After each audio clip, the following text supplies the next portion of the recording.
We'll call the county board meeting to order. We got a flag pledge.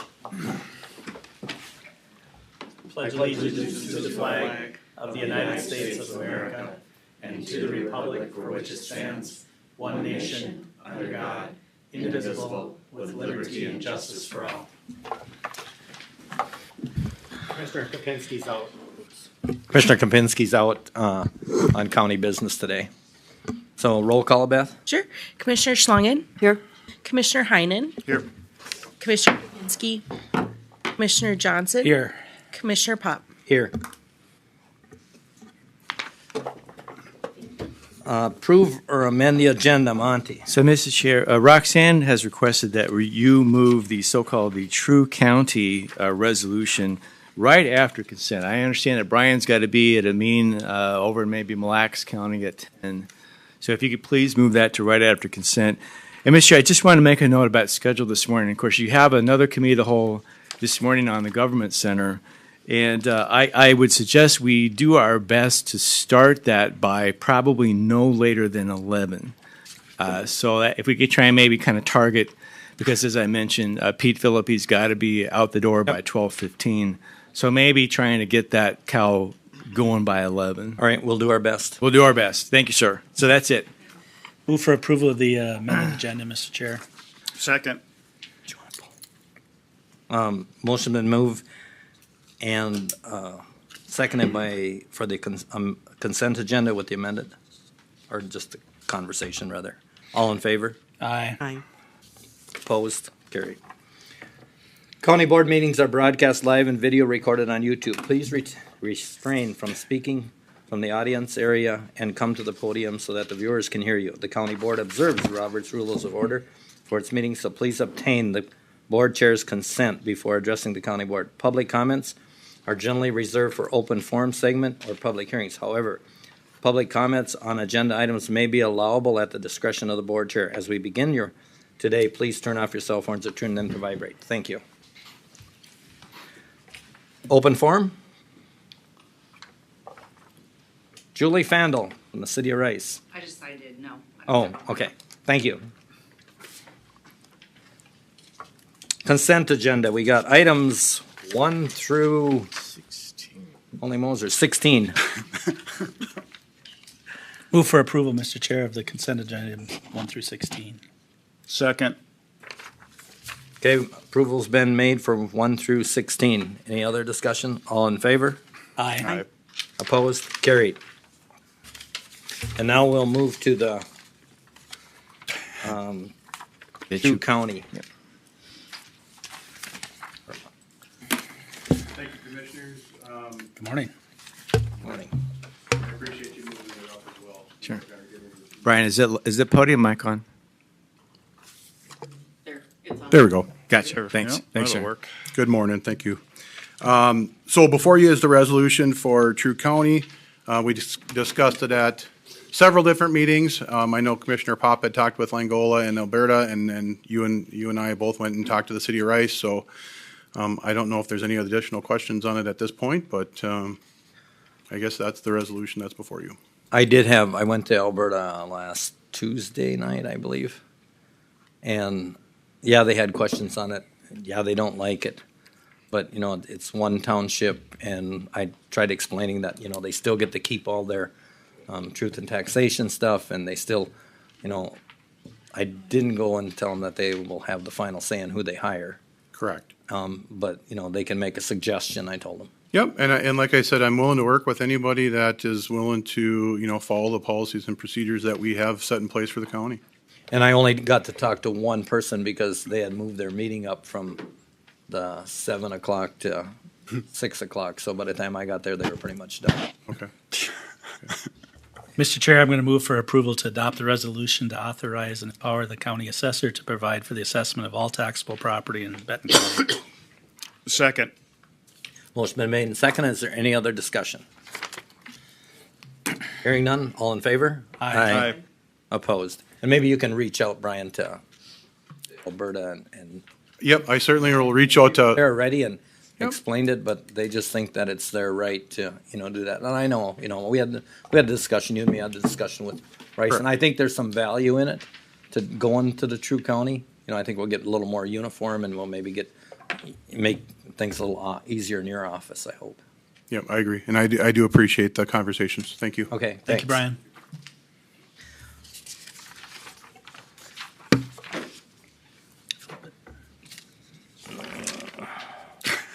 Oh, that's a lot of practice, eh? used to it. Christine, Morning, Commissioners. yes. Morning. So before you, I have a consideration of exception to comp time payout for two of our exempt employees in the Auditor Treasurer's Office due to overtime of the election. Okay. I think, board member, I think we've done this year after year when it's an election. We know the time constraints, and I think it's only getting worse, right? Mr. Chair, so Christine, are we getting any additional revenue or anything from the state because of the issues we're all having with the elections? No. That's too bad. Christine, off the top of your head, do you happen to know what the elections cost and what our reimbursement is from the state of Minnesota? We are at about 90,000 and the part from the state that we received this year was 38. Yeah, okay. Wow. And approximately how many people did you guys have to service with early voting all the way out here? Almost 6,000 6,000. The hallway was always full. between the hallway and the mail ballot. Sure. Or, you know, absentee mail ballots. Sure. Wow. And our percent of vote was really high, correct? Yeah, it was around 90%. Wow. It's unfortunate that it always comes back to us, but we need to do this, and I agree Yeah. with it. And You know, I maybe- just wish we could do this a different process instead of always coming in front of the board. You know, it's too bad we can't get more from the state to help us and assist in this. You know, and with that, Commissioner Heinen, there is something in our platform for December on election stuff. I think it's through general government. Correct, yeah. And actually, you'll be there too, right, Christine, at AMC in December? I was unaware of that. I mean, it's definitely open to you. Oh, Okay. yes, it is. I could- And Yeah, if I'll you- definitely. yeah, if you do go, it's on the platform and you need to go to that. Yeah, Yeah, I'll definitely be there. okay. Maybe you can talk to Beth and she can Yeah. get you signed up and Okay. all that good stuff. Yeah, that'd be great. I think it's I think- important that we have the auditor treasurer there talk about all of this stuff that's going on and happening. I think Commissioner Slungen is our voting delegate for general government, right? Right. Okay. Mr. Chair, I'm going to move for approval of the payout to the two exempt employees due to the workload demands from the general election. Second. Motion been made and seconded to approve the exemption payout on the comp time. Any other discussion? All in favor? Aye. Aye. Opposed? Thank you for Carried. all you, Thanks. Yes, Thank you for all you Christine, guys do. in your office. Troy?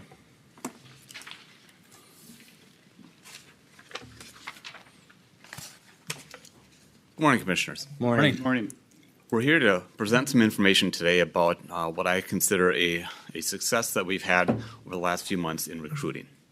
So it's no secret that recruiting for public safety positions has always been challenging. It's difficult to find the right people with the right qualities and qualifications to go out and do this important work. It isn't, you can't just grab anyone off the street. And we are very fortunate that we've been able to find some really great people that work in our office and provide the services to the public that we do. As we've gone along through the last probably 5 to 7 years, it's become progressively harder and harder, especially with the COVID-19 pandemic that really seemed to put a real damper on the number of people that were coming to us using traditional methods of advertising our openings. And we felt that we needed to do something differently. I had the opportunity about 4 years ago, to work with the state of Minnesota on a marketing campaign that was put together to promote generally across the state interest in becoming a public safety telecommunicator, working in a dispatch center. And during that campaign, we employed the services of a marketing firm, and I got to see firsthand what what these professionals in marketing can do. And it really was an amazing thing to watch the process and to see the final product. And it was gratifying to see the results that they were able to show from some of the advertising work that they had put together for us. So when the state of Minnesota provided the public safety aid, that $800,000 that we got, it was a priority of mine to set some of that aside to do something similar here in Benton County, to increase the number of people that we have coming through and applying at our very important positions, at these entry-level positions for public safety telecommunicator, deputy sheriff, and detention officer. We sent out an RFP, I want to say about 2 years ago, to 3 different firms, a couple that were local and one in the metro, asking them to provide us an idea of what kind of work they could do for us. And the response to those came back, and from those responses, we selected Whitebox as the company that we wanted to work with. They were local in St. Cloud, and when I looked at the responses they gave us and the ideas they had, I thought it really captured what we were looking for and was a high-quality, professional-looking product that we could put out there so that we would have, when we go to some of these job fairs, professional-looking brochures to hand to people and have our message and our face out there in a digital format where people are found these days. So we contracted with Whitebox, and over the last year or so, I think it's been, we've been working with them to build a campaign to promote these 3 entry-level positions.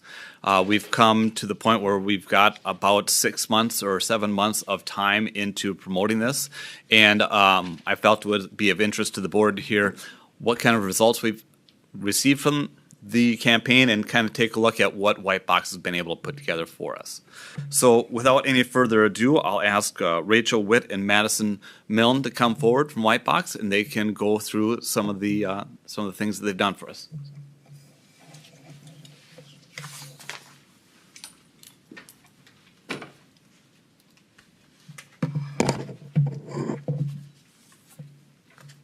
All right. Thank you, Troy, and thanks for letting us come and present today. Like Troy said, and just to recap, in 2023, Troy had reached out to Whitebox Marketing and several other agencies with a request for proposal, specifically with recruitment efforts and a campaign. So we were eager to respond as a full-service agency that highlights a lot of recruitment efforts. We decided that this was a really good alignment. So we decided today that it would be great to review kind of who Whitebox Marketing is, some of our strategic recommendations, and then findings from our targeted efforts and campaign. We'll give you the quick version. Yeah, we'll speed it up. Whitebox Marketing, we're a full-service marketing agency located in St. Cloud, Minnesota. We started in 2018, although Rachel and the owner, Carrie, has several experience together at a previous agency, and they decided to collide to create Whitebox Marketing. And we have a team of 16 full-service people located in the agency, as well as some strategic contractors that we work closely with.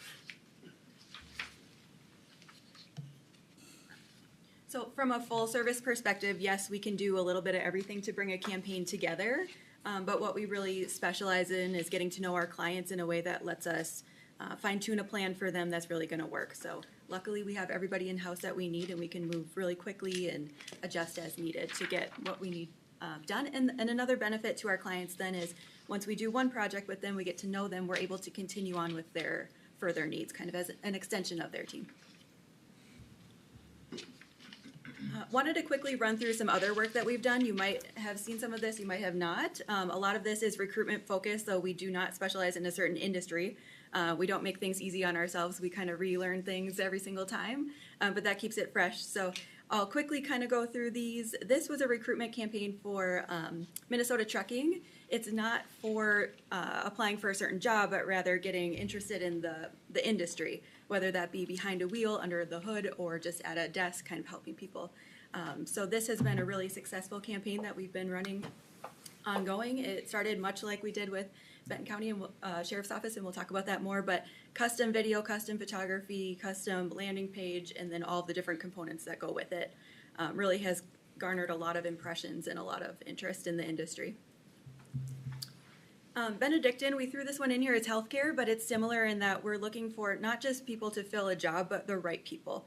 So it's about work with heart. It's about work for caring for people. You might not be getting paid more than you would somewhere else, but it's fulfilling at the end of the day, and there's a lot of benefits to it. So that's what we highlighted for them. Again, everything custom, video, photo, and graphics and campaign. Access to All is an extension of St. Cloud State, and just kind of wanted to put that in there because it speaks to different audiences. It focuses on inclusion and making sure that people have what they need to do their best work. St. Cloud Orthopedics, we like to show this one because honestly, Carrie, the owner of White Box, has been working with them for over 20 years. They started with a very small concerted budget, and we have helped them grow throughout the years to add additional services, much more doctors, surgeons, and just to get the word out about why orthopedics, why independent care. So that's an ongoing client that we have. St. Cloud Tech came to us with a nursing program speaking to refugees and children of refugees. So this was a smaller budget, but very, very focused on what the goals were, and they were worried that they were kind of behind the timeline on everything that they needed to complete their cohort, but we were able to, with very strategic, targeted marketing and this campaign, fulfill their cohort for the next 3 years. The Clearing, I think most of you probably recognize this. We helped develop this from the ground up with the name, the meaning behind all of the building names, and then promoting Rock the Riverside or Riverside Nights, as everyone seems to love in Sauk Rapids. Sunburst Memorials, wanted to show this one just because it's a partnership that has really grown and blossomed from a smaller project into much more. Everything that they could really need, we're able to fulfill for them ongoing. And then finally, somebody that we're starting to work with is St. Cloud Industrial Products, and wanted to show this just because they are the main entity, but they have different departments and divisions that do different things, but we're able to help them align all marketing efforts under one main umbrella.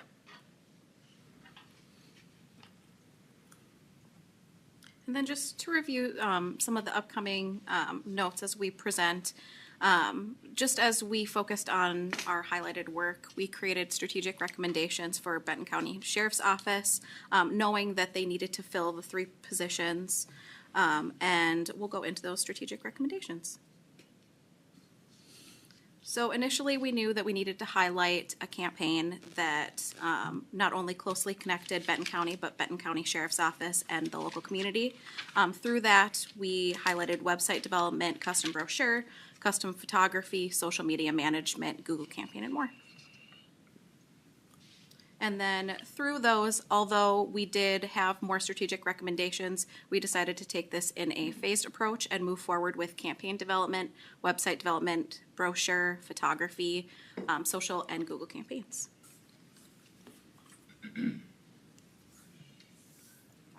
And then to highlight here, I hope this lets me share this.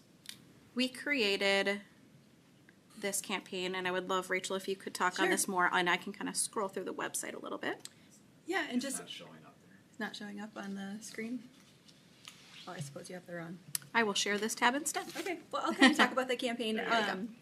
As Troy mentioned, and as Maddie has talked about, the goal was to create a campaign message that really speaks to the right people, getting the right people into Benton County, and we have fierce competition out there for gathering the right people across the state. So really kind of highlighting why Benton County and why these roles, right? So somebody's hero works here, you should too.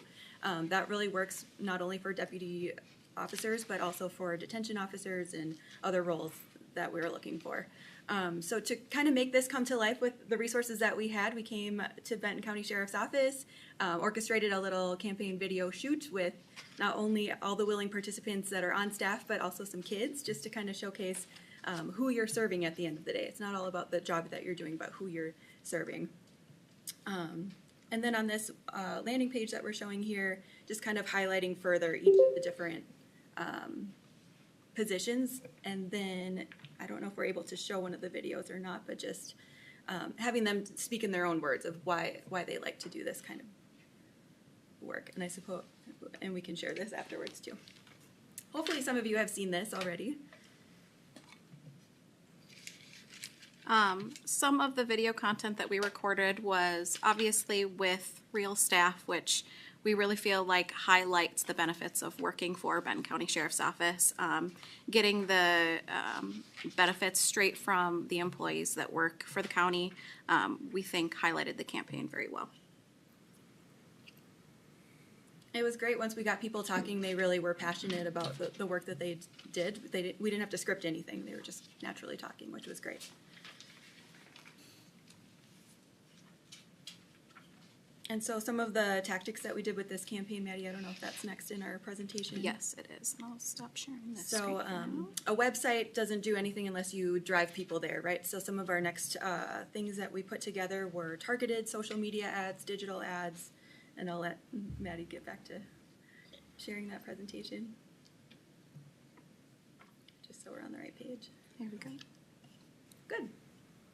Some collateral materials too. So this is a handout that was used multi-purpose, something that people could take away and look at later and scan the QR code and get where they needed to go. As we highlighted previously, we did custom photography and video. And we created targeted social media campaign graphics as well, along with the video assets that we used as part of the campaign. Another final deliverable was our Google search campaign, which we will highlight the results to these on the upcoming slides. For those of you that don't necessarily know what a Google search campaign is, it's where we use keywords like deputy sheriff careers or law enforcement positions, and then that landing page that we created for Benton County Sheriff's Office in this recruitment campaign would hopefully pop up as a sponsored ad. And then here are some of the campaign results. And although we would have loved to be able to have our digital team to answer some of your questions, schedules didn't necessarily align. So if there's any lingering questions regarding the results of the campaign, I will be happy to connect with our team and answer any of those. But some of the highlights of our website analytics is that we had a little over 10,000 new users to that new landing page. So as you'll notice, the total sessions was higher than the new users, which indicates that users visited the site twice, which is great. The only opportunity here that I see, and I'll scroll down here so you can see it as well, is the average engagement time is a little low. So as we're creating strategic recommendations for 2025, some things that can boost this engagement time is adding some engagement strategies like quizzes, blog contents, and then live chat or AI responses to the website.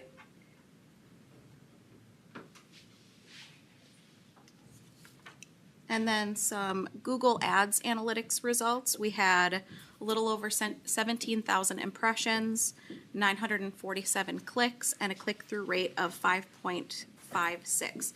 So what this kind of means is using the industry of legal and law across that industry, the click-through rate is very low at 1 to 3%. So we were a little bit above that, which is great. I felt like our audience was very engaged. And then with our conversion rate, we were at about 18.9% conversion rate when it's typically between 2 and 5%, which is wonderful.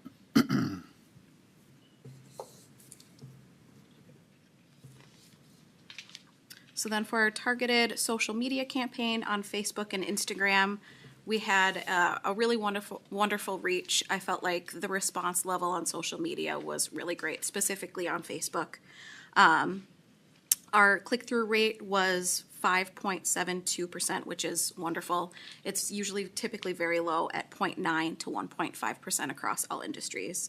And then, as you'll notice, the cost per click was only 29 cents. What that means is with a low cost, we're just really running an efficient campaign.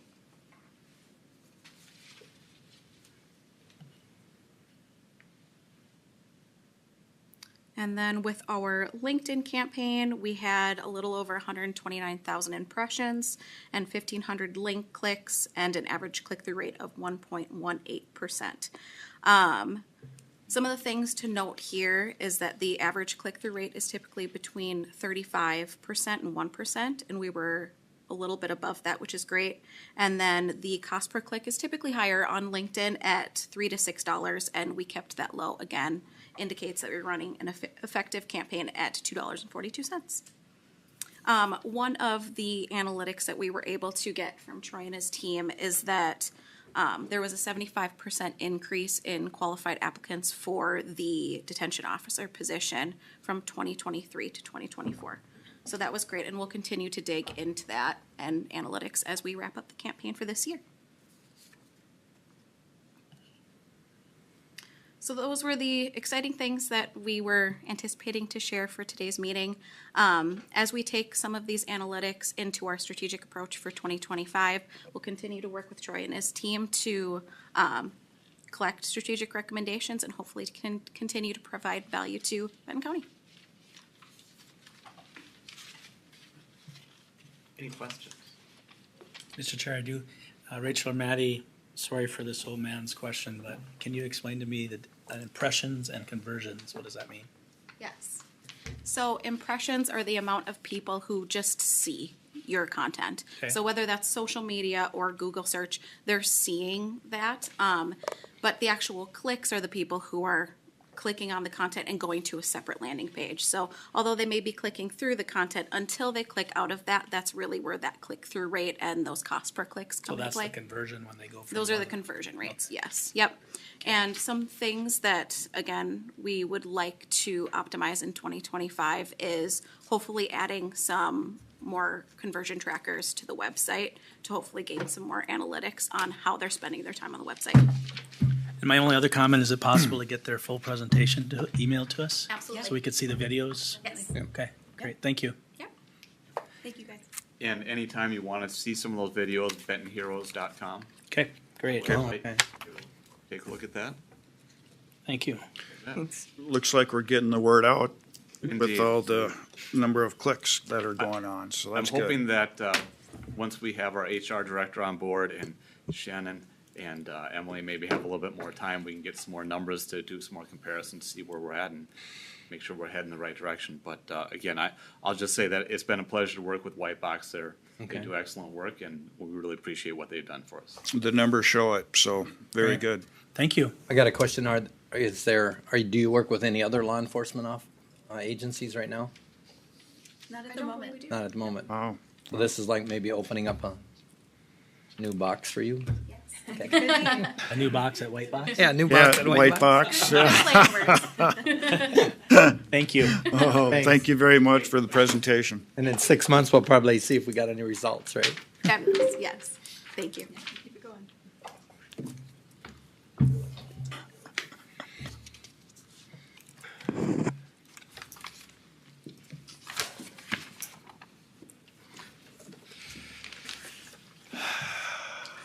We'll move on to Roxanne.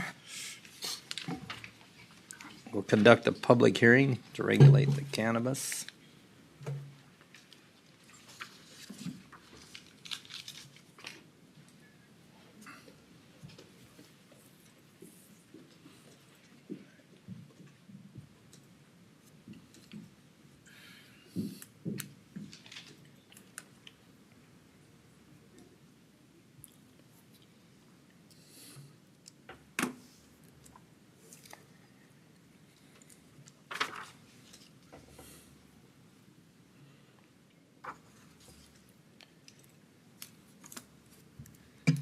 All right, good morning, Commissioners. Morning. I mean, So the next item on our agenda is a public hearing to consider the ordinance number 496 regulating cannabis and lower potency hemp edible business. Yes.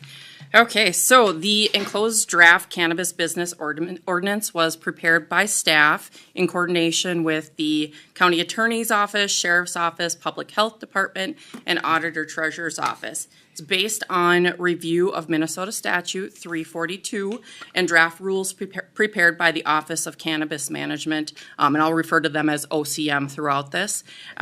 Several information sessions presented by OCM, discussions with counterparts in other counties, outreach to cities, towns, training sessions throughout the state, online research into regulations instilled by states that have legalized cannabis businesses, and into professional organizations that have published studies on the effects of cannabis businesses on the environment, public health, and the community. So I think it's important to know exactly how we came to the conclusions that we did.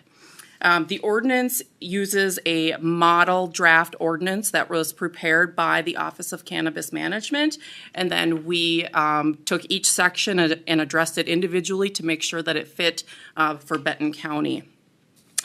Chapter 342 does allow for cities and towns to delegate retail registration authority to the county. And to date, we have joint power agreements with all of the townships in Benton County and with the city of Rice. The city of St. Cloud, Sartell, and Royalton have chosen to move forward and register for themselves, so they are not seeking the county's delegation. And then we are still working with the city of Sauk Rapids, Foley, and Gilman. And their attorney, Ashley Bukuski with Rinky Noonan, I believe may be in attendance online. So she has been in communication with those jurisdictions and with Michelle regarding the regulations that we have in place or that we're proposing today. So just to kind of to walk you through this ordinance, Section 1 focuses on the administration. We do, in this first administration section, we do address that that cities may be more or less restrictive in retail sales hours, and we'll address the sales hours in a later section, but this just kind of talks about that administration part. So they can be more or less restrictive in sales hours, and it does state that the regulation of temporary cannabis event permits is limited to the areas of the county outside of the city limits. And again, we will have a whole section on temporary cannabis events, but just for clarification, the county is only regulating temporary cannabis events outside of city limits. In section 1.5, we address the enforcement aspect of this ordinance. The enforcement shall be by the Benton County Sheriff's Department, the Public Health Department, and other designated staff. The ordinance is actually, the administration of the ordinance is, responsibility lies with the County Auditor Treasurer's Office, similar to our tobacco and alcohol licensing. And then we do address civil penalties if someone is in violation of the ordinance, and we allow for a civil penalties appeal process if someone feels that they are warranted that process. And we'll get into the fees at a later date when we go through addressing the fees and the fee schedule in December. Section 2 addresses registration of cannabis businesses and lower potency hemp edible retailers.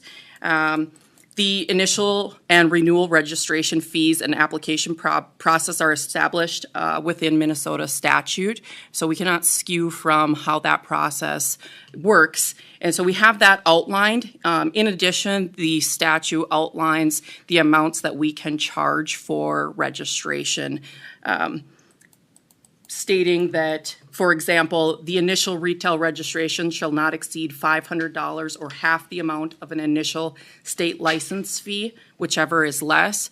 And so you'll see that we will bring forward those fees, and they're going to have that exact same language within the fee schedule. We will propose that the fees are the maximum that we're allowed to charge for that based on the processes that we will have to do, the staff time and the enforcement. It seems warranted that we would want to obtain what we can for those registration fees. Section 2.6 discusses the limiting of registration. So this is the retail cap that there's been a lot of discussion around. The ordinance sets the retail cap of 4 retail operations within the area of Benton County, within the area that is delegated to register retail operations. Now, just recently, the city of Sauk Rapids, their attorney has let us know that Sauk Rapids is interested in capping their retail registration to the minimum allowable within their jurisdiction, which would be 2. So we have 4 entirely for the county, but Sauk Rapids would like to cap it at 2. And you might have saw Michelle and I run out in the hall real quick. We think it's important that if well, for one, we do not have a joint powers agreement with the city of Sauk Rapids now, so I don't think that it's reasonable to add in a specific regulation for the city of Sauk Rapids. But I think what we can do is consider adopting language, which I have outlined in red here, which says, of the 4 total registrations, the county shall further limit the number of cannabis retailers, et cetera, to 1 registration for a retail location for every 12,500 residents, with each local government unit that has delegated its authority to register in the county. And what that statement would do is limit the number in each local government unit to the max number that's in that area. So for example, Foley would be limited to 1, Rice would be limited to 1, Gilman 1, Sauk Rapids 2. Any of the townships likely, I don't think we have any over 12,000, so each of the townships would be limited to 1. Our max cap would still be 4, wherever they wound up, but no one could have over that minimum allowed. Does that make sense? Mr. I'm getting a Chair, confused look. So if our max cap is at 4, but yet all the cities want 1 or 2, They don't want any more than what the minimum required amount is. okay, so if our max cap is at 4 and City of Sauk Rapids takes 2, then we are only allowed 2 more. Correct, Okay. yes. Does that make sense, Mr. Chair? Makes sense, but I don't know if it's fair. And so this, and this is fair, this is up for discussion. I know that the attorney for Foley, Sauk Rapids, Gilman has mentioned that there may be a desire. If she's on, I'll let her speak to that. But we have Foley, I'm not sure that they've made a decision on whether they want to cap that at 1 or not. Know that this is a document that will be amended at some point. Okay. We're getting it on the books. Remember, we don't have a joint powers agreement with Sauk Rapids, Foley, and Gilman, and it may be appropriate to move forward with the cap at 4 for now and address that after we have joint powers agreements in place. That would make sense. But that is, that's a decision to be made by the board and based on whatever public input we receive today. But those are options. I will state that if we do choose to move forward with limiting based on each jurisdiction, then I think we need to repost this because it's a significant change and delay the public hearing until the next meeting. Sure, can I ask Roxanne a question? So Roxanne, if the city of Foley and city of Sauk Rapids decide to register themselves, does our remaining 4 just move to other places then? Yes. Okay. So Yes. the 4 just moves to wherever else. We're going to be the registering authority then. Correct, Okay. correct. And I don't think if all of them are removed, does it decrease us? It could. It potentially could decrease ours to 3 at a max, but we can leave it at 4. There's nothing that says we can't go over the minimum required. Second question, did we arrive at the 4 based upon the assumption that Foley was going to do its own registering and Sauk Rapids was going to do No. its own registering? We did not, okay. Thanks. I mean, I guess as long as we can revisit it, because if Sauk Rapids registers 2 and we have a max of 4, and Foley takes 1, that leaves 1 for the whole other parts of the county, and I'm not okay with that. Michelle? To be clear, I mean, technically, they're all limited. Everyone will be impacted. So what they're trying to do is to limit all 4 of those opportunities from being exclusively in Sauk Rapids. Okay. So it's going to be the same equation regardless of whether or not we limit for each LGU the minimum amount. So that just prevents Watab Town from getting all 4. It prevents Rice from having all 4 located there. Right. So it's actually just a benefit to them not having everything clustered right there. Okay. So it doesn't really impact that number. We're still limiting the entire area to 4. Right, and I understand that, but you said, so if Watab wants to pick up 1 and Granite Ledge wants to pick up 1, I don't want to pick on Granite Ledge, but, I mean, that means there's no room for anybody else. We can increase that minimum. Okay. So The minimum is that we must allow one per 12,500. Okay, We don't have to set a limit. We can increase that limit. all right. It's gotcha. flexible. And it's Mr. something we certainly can revisit. Monte? Mr. Chair, one more question. So who gets the registration and permit? Is it based upon first to file? In other words, it's first come, first served? Yes. Okay. So, okay, whoever gets first in line gets, and from there on Yes. down gets. And it would be first in line with us. They may receive a license from the state, but if they don't submit to us for several months and someone else sneaks in there before they do, it's a first come, first serve. Just want to make that clear. It's first come, first served who gets the registration, yeah. All right, Yep. And we certainly can revisit this. I expect we will amend this, I would, so.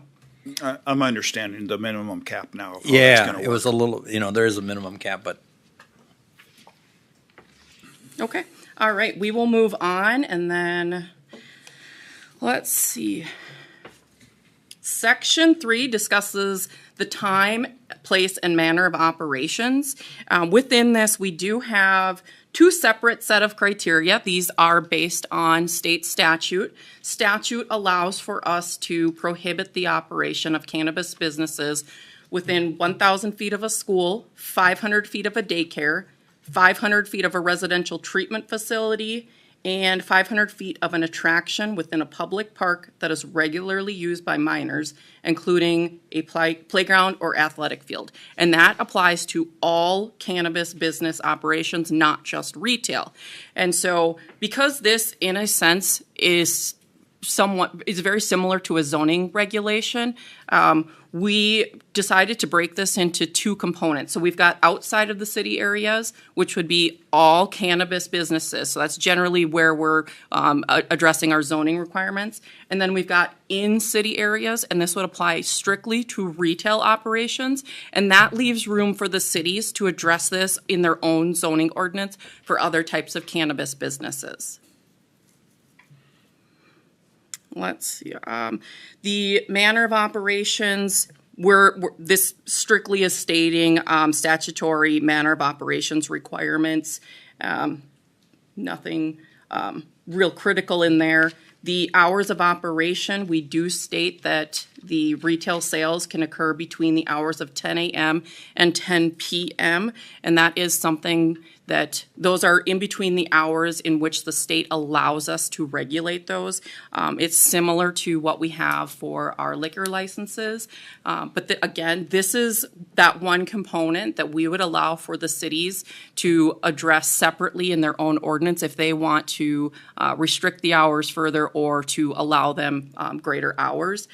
Because it's between 9, we can Go as far as 9 a.m. to 2 a.m. 9 a.m. to 2 a.m. are the hours that may be allowed. But in coordination with the sheriff's office, we felt it would be best to have this as close to our liquor and tobacco licenses as possible. Mr. Chair, and that's 7 days a week? Yes. Okay. Yes. Section 4 gets into the temporary cannabis events. In this one, we mimicked the large exhibition events. So it's almost identical except for a few items. One of them is that we're only regulating outside of the city limits. The cities would regulate their own temporary cannabis events. The event applications would be reviewed and approved by the county board. The events are not permitted in public parks or in residential districts.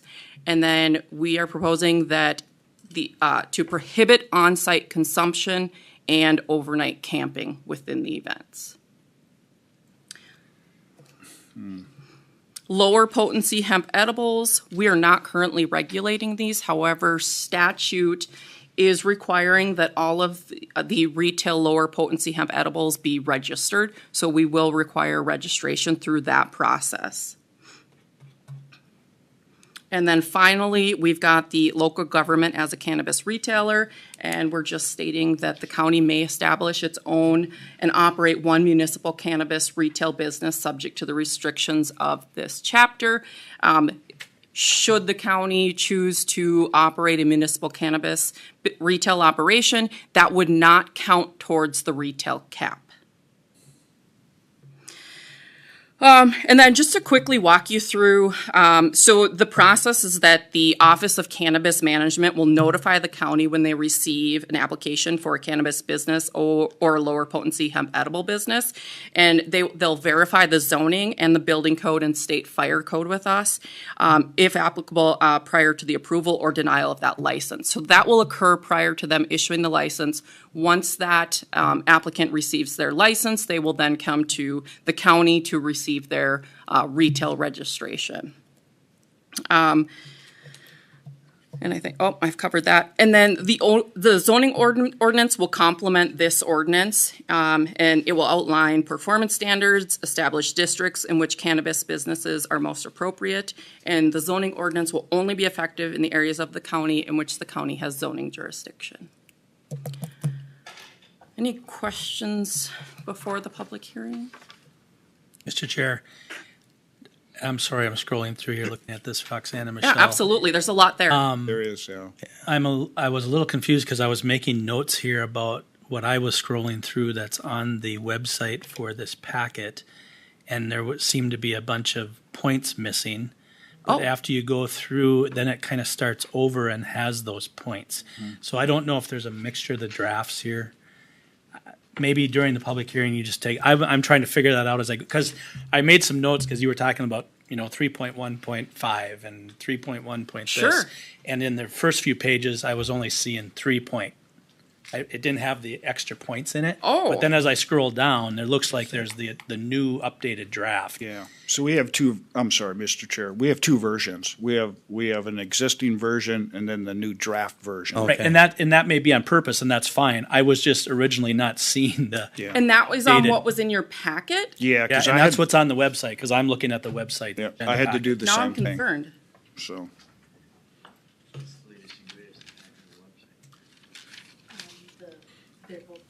Mr. Chair, I too was a little confused. That's why I had to Started ask some of making those some questions. notes, and then as I'm Yeah, scrolling down, then they showed up. Right. They're there. I just want to make sure we got the right draft out there. Absolutely.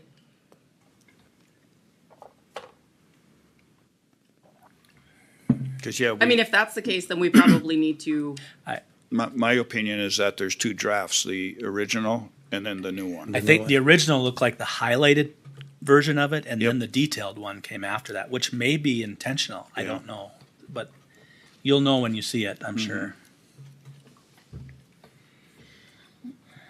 180, 182, something that'll like that. help. Yeah. Okay.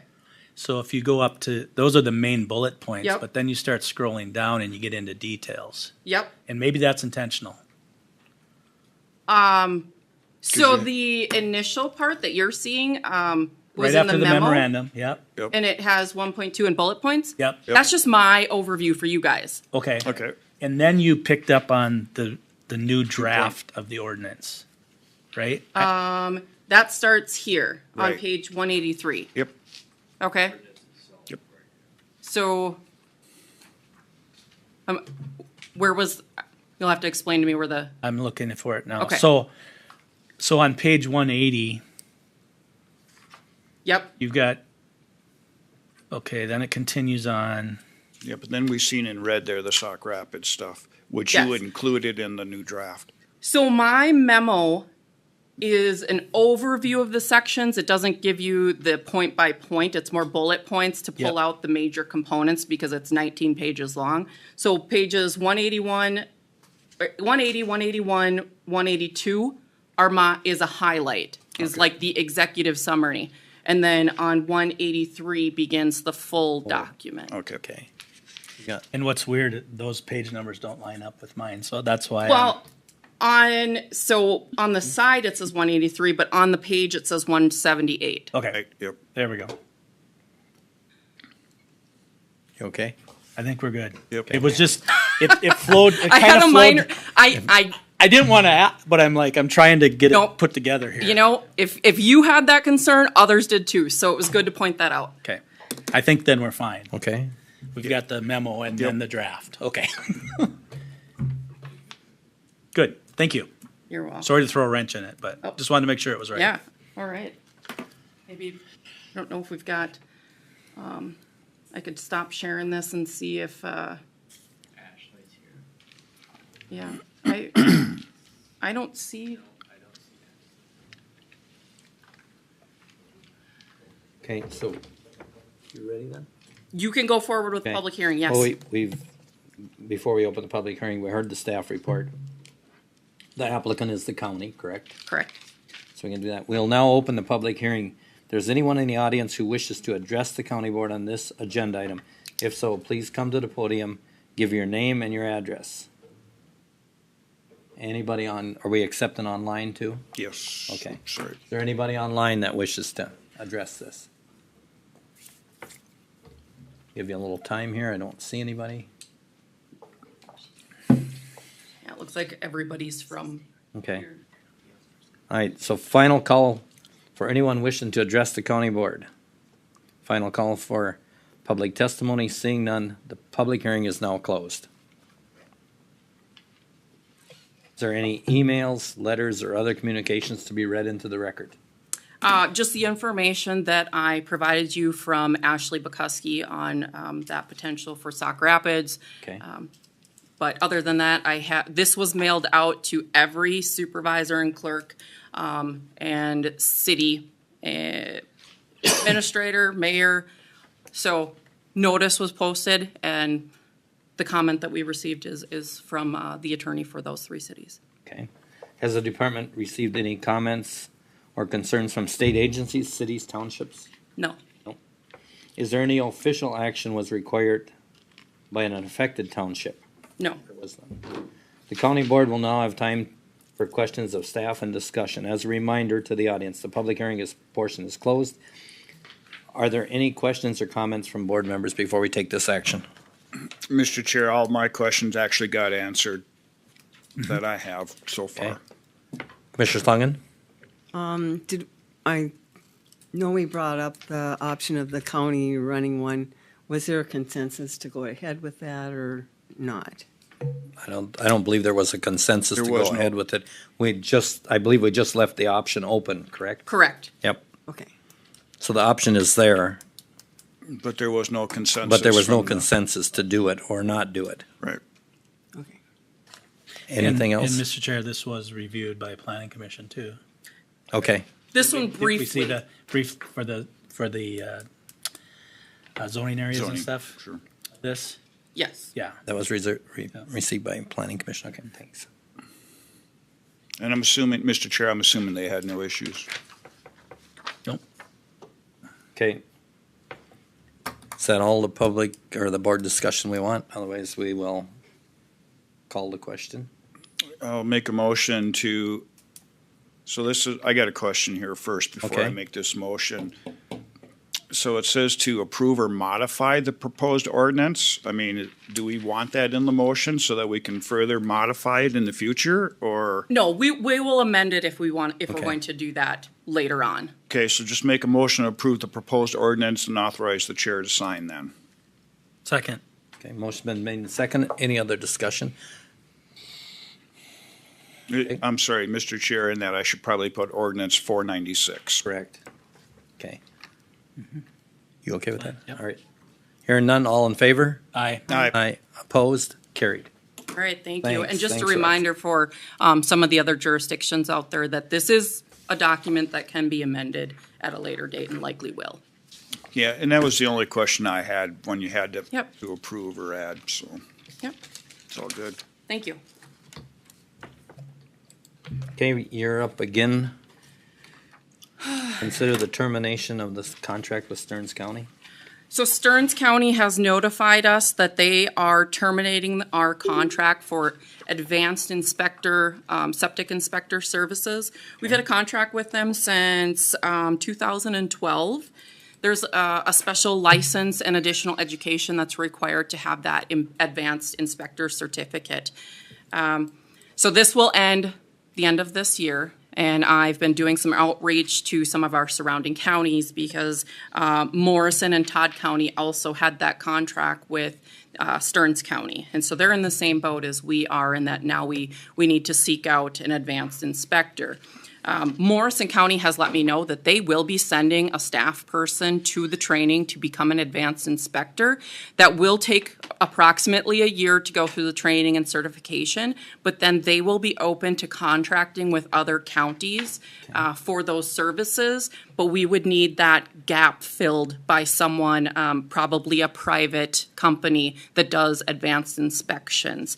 We have maybe a handful at most of advanced systems, and I don't think we've received an installation permit or an upgrade in probably 5 years. Okay. So it's not something that I don't feel that it would be beneficial to the county to send someone through that training, to pay for that when they're not able to get that experience enough to keep up with, what's going on and be confident in what their abilities are. But if we can share an individual, I think that's probably the best case scenario. So I'd like to seek out a private company to assist us until Morrison County is prepared to offer a contract. Looks like a good plan to me. Yeah, I totally agree. Mr. Chair, I'm going to move to allow staff to seek temporary advanced septic inspector through private services as requested. Second. Motion been made and seconded. Any other discussion? Hearing none, I'll call the question. All in favor? Aye. Aye.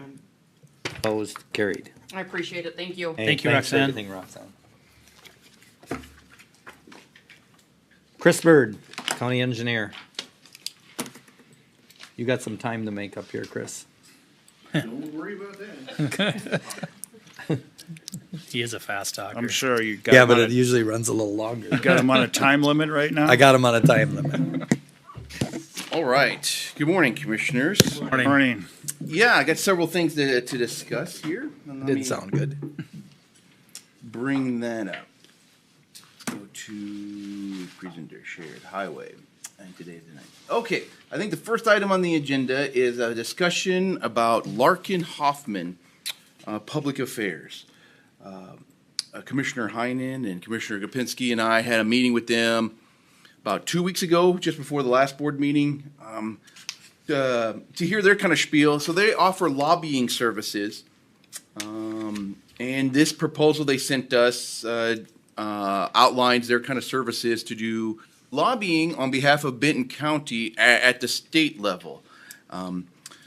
They have quite a bit of experience with several other counties. I know two counties in particular, Chisago County and Washington County. They currently lobby on behalf of them. So I reached out to my counterparts as the county engineers in those counties to get their experience, and they gave Larkin Hoffman glowing reviews, thought that they were really easy to work with. And their proposal, if you read through that, they talk a lot about Chisago County and the amount of money that they've gotten for Chisago County for County Road 8, which is actually a state highway that goes through Chisago County, but it's a big deal for them and got them quite a bit of money. Commissioner Pop and I met this Grady Harn when we were in D.C. Grady was out there with the Chisago County group, I believe, doing that, and that's where we first got introduced to them. And so they followed up with me since that time and would love to provide services to Benton County. So I think before us today is a consideration, does Benton County want to consider contracting with a lobbyist firm? Maybe that's the first question to answer for ourselves. And then second is Larkin Hoffman look like a good candidate to fulfill their services? They approached Commissioner Pop and I in D.C. because we were out there kind of under transportation. But I think they offer all kinds of lobbying services. It doesn't have to be just for road and bridge infrastructure. There's other things that they could lobby for Benton County at the state level for funding for. Mr. Chair, Monty, question for you. What's our history with lobbyists? Well, it's been a long time since we've had our own dedicated lobbyists. I remember when I first started here, the board had a contract with a firm called Capital Connections, and the focus in those days was on North Star. Mm-hmm. That was the primary work that they did for you. It was Lucy Botzik and her husband Gary Botzik. So that's been a long time ago. Again, limited focusing on, I think, North Star. So, but haven't had one since. So it's probably been 20 years since we've had our own external lobbyists, outside, of course, AMC and MICA and Sure. all that, right? You know. And hypothetically, move forward with this, where you see the funding sources come from. You know, Beth, the only thing I can think of is the board contingency at this point. You know, if it becomes a more long-term arrangement, then we probably should budget for it, you know, someplace in professional services. But at the moment, I would tap into the board contingency. You done? Yep. Okay. Chris, I mean, I'm under the impression that I don't think we'll see the results or get in the door with a one-year deal. I just think that if we're going to try it for 1 year, I think we're probably should save our money. And I too was impressed with Bradley? Grady. Grady, huh? Yeah, he was, you know, he was quite impressive. The other part when I was reading this is that, so Dakota County and Chisago County are both members of MICA, too now. Chisago County joined. Dakota County's had a really robust relationship with him, and I understand that they've got a fair amount of money, and there's pretty conservative commissioners on there, and I know their bill's a whole lot more than this would be. I don't know. I'm kind of like, yeah, you know, we've got funds, we've got some luck lobbying, you know, doing some lobbying on the county boards deal. Will we have that much more results if we have somebody there all the time? Mr. Chair, so I was in this meeting and it lasted about an hour and a half and I was completely impressed. Yeah. And I also realized that we as commissioners don't have enough time Right. to be there all the time at the Capitol lobbying for everything we need. And my opinion is the only way we're going to get CASA 1 taken care of is through this process, especially with the way the city of Sauk Rapids is growing their big park and everything too. I mean, we're going to get hounded by the city of Sauk Rapids in the next 2 to 3 years to do something on that road in front of the high school. And I only see this as an option to better our chances of actually getting funding both from the state and hopefully from the federal. And also they could do some funding if we do build a building with our tax exempt. And then that would pay for this. Yeah. Mr. Chair, Chris, in their proposal, it looks like they're discussing items beyond state. Yeah, I went ahead and reached out to them because there was some discussion when Commissioner Kapinski is part of that meeting. He mentioned that he was going out or would hope to go out to DC with APO. And then they said, oh, we also have a federal component. And so there's kind of two proposals here. At the state level was the first proposal, and that would be $48,000 a year. If we would like some representation at the federal level, that's an additional fee, and that's what the second part of this proposal that they submitted or gave to me. That's another $42,000 annually. I know Commissioner Pop, I don't know if you paid attention, but Commissioner Heinen and Penske, when we were out there, a lot of other counties had a lobbyist, and that their lobbyist is what went to work to get them those one-on-one meetings. Our experiences last time is when we relied on the Transportation Alliance to set up meetings, they were usually group meetings with other counties in a large group, and we didn't get that one-on-one interaction. Even at the state level, I think we went down to the state last spring. Our representatives were more than happy to talk to us, but you know, there are only but 1 or 2 votes on a committee. It's getting that access to those other members on the committee that would vote for our projects. How do we reach them? And I wonder if that's where a lobbyist would help us get access and conversations in with them. One of the other things they talked about, some of the things that they would do, I know the last couple of years we've had bills drafted to provide funding for Mayhew Lake Road construction project. They didn't seem to gain a lot of traction. It's things like they would track those bills for us. They would follow up with the legislative aid and say, hey, where's Benton County's bill? Oh, do you want me to go run that down to the revisor's office? Or do you want me to go shuffle that over to the senators to get their signatures? I know, Monty, you said you had some experience with some bills too where they just fell on somebody's desk and didn't get followed up with, because that's very time consuming for us to keep track of those things as well. So Chris, as part of Part of my question will this relieve some of, I know you've been doing some of that stuff for us, and so will that relieve some of that? I think so. I think there still may be a time, even if we contracted with these folks, they may reach out to you commissioners or to Monty or I and say, hey, we hear that your bill may be up at a committee meeting. Would you be willing to come down and testify? And yeah, I think we should still be prepared to do that. But the effort and time involved tracking it up to that point would hopefully be relieved off of county staff. And, I mean, that's true. I mean, they made it sound like they're more on top of it. I agree. The other concern that I had after reading it was that, so we're gonna have an increase in our AMC dues. Yeah. And we're gonna have an increase in MICA dues. So we're gonna have some more increases there along, and then we had another 48,000. What's the MICA increase? I was just trying to look at it. I can't find it in my stuff right now. It's, A whole lot. like 1,400 maybe? Something like that. Less than 2,000. Yeah, but the AMC dues will be another $2,000 as we fall in that. I think Monty had a question too. Yep, you had a question? Oh, I just add a comment. Is the Commissioner Heinen mentioned the seeking the exemption from the state sales tax on construction materials. Pete gave us an estimate last year based upon I think about a $25 million building, and it was about $500,000 worth of savings if we could get that exemption. And Chris is right that the legislative process is sometimes hard to follow, and it's good to having some eyes and ears down there, keeping on top of where your bill's at and keeping it moving, because it kind of languished despite repeated contacts and emails and phone calls. It kind of didn't surface anywhere. So, Mr. Chair, Chris, would this include potential opportunities, like for instance with Highway 23 Coalition? I certainly think so. For state funding for Yeah. project studies, that type of thing. When you think of Chisago County, the projects that they cite in here, once again, Highway 8 in Chisago County is a MnDOT trunk highway, but that was important enough to that county that they wanted to get some funding for it. So Right. I would think so too. They could be an advocate and a voice for Benton County for Highway 23.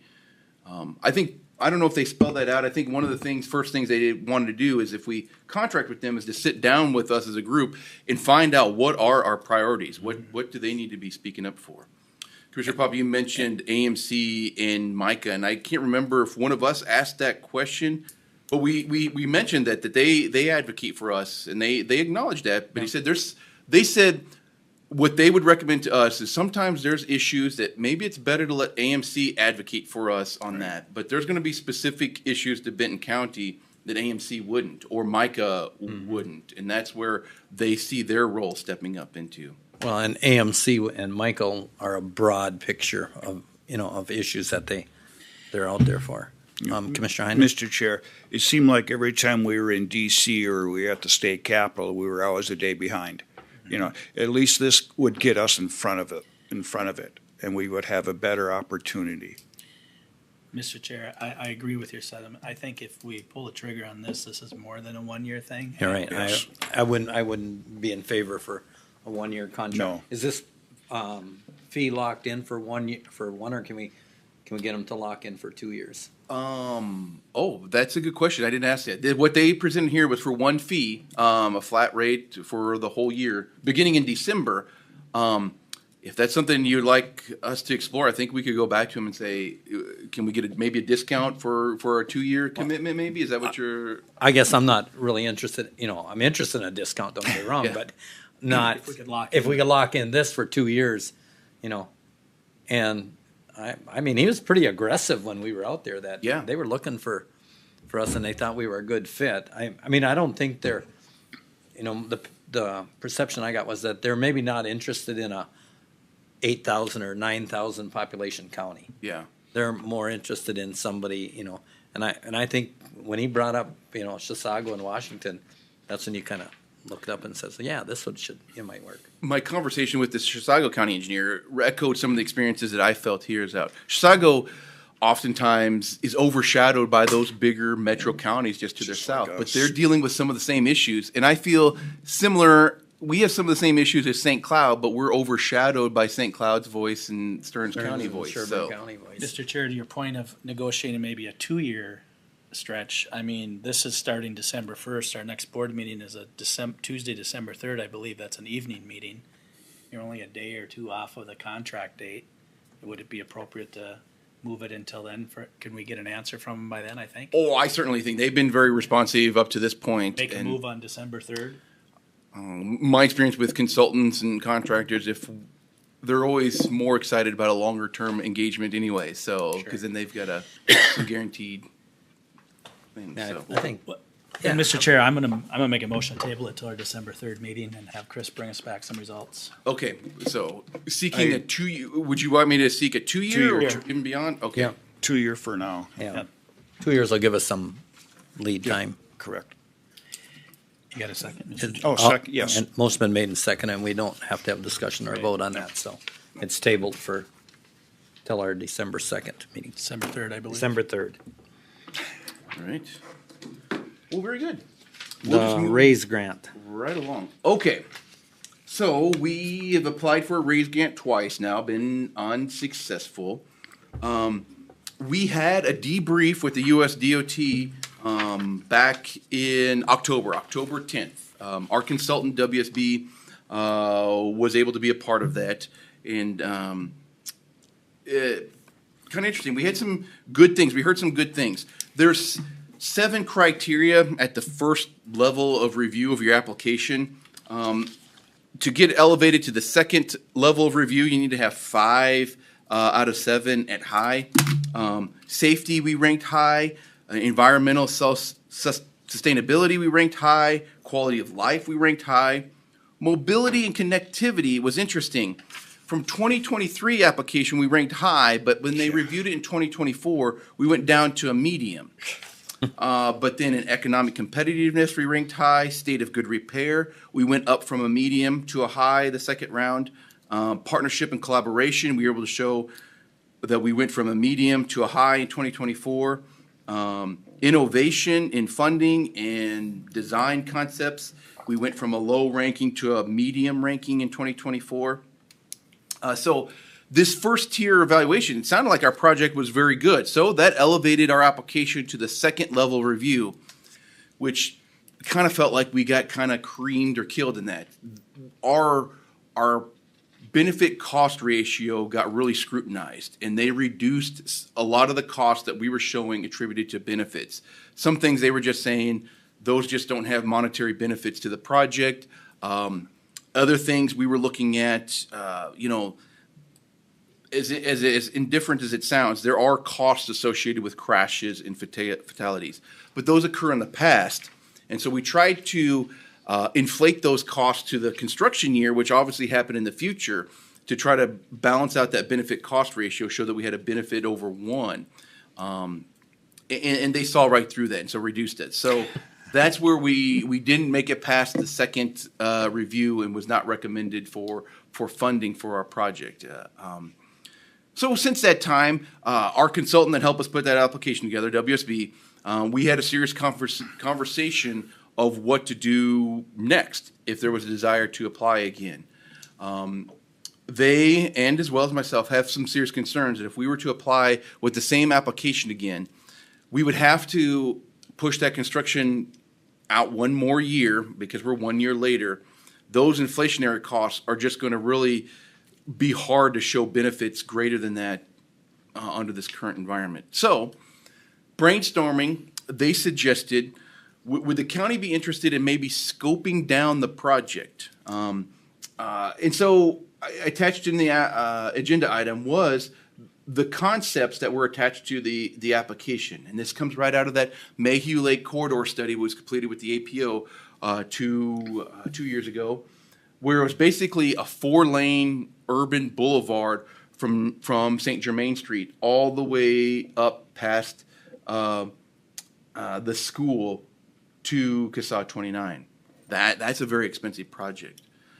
So a suggestion was maybe we scale this back to not a 4-lane road the whole length of the project, but really focus on getting funding for roundabouts at these intersections, these high crash rate intersections at Osaka Road, and then down south at County Road 45. But then just build it as a 2-lane road with a mix of urban and rural elements in between those. That should reduce those costs quite a bit of the project, we assume, and hopefully get our benefit cost ratio back to where it needs to be. So that's a couple questions again for the board to consider today. Would the board like to apply for a raise grant again? If so, would you be willing to consider scoping the project back, scaling the project back to bring the costs down? And then the third question, would you be willing to consider contracting with WSB again to rework that application? So I'll address that now. WSB, to do that, gave me a proposal to do that. The bottom line here, the fee would be $23,628 to do that. That comes into providing some new updated drawings, some concept plans to show that 2-lane, working on what a realistic construction estimate would be, and then rewriting the narratives of the application to do that. And that's where they say that'd be about $23,628. Good news is, I found out through state aid, we are eligible again for a technical assistance grant through the state. We got this past year to do this. They would cover up costs up to $30,000 to apply again. So there's still money available in that pot. It's a first come, first served basis. Pretty simple application. I could complete that application this afternoon even, if that was the desire of the board. So, Mr. Chair, if we complete that application and get that money, then yes, we should be moving forward with WSB,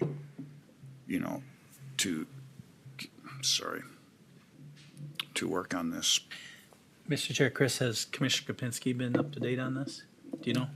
He was part of the debrief meeting. Okay. I don't know if he's seen this proposal. This came in just before I submitted my agenda item last week. But So- is he aware of the tuning it down to just the roundabouts and? So, as far as I'm aware of, but Okay. I can't speak The- for him. Sure.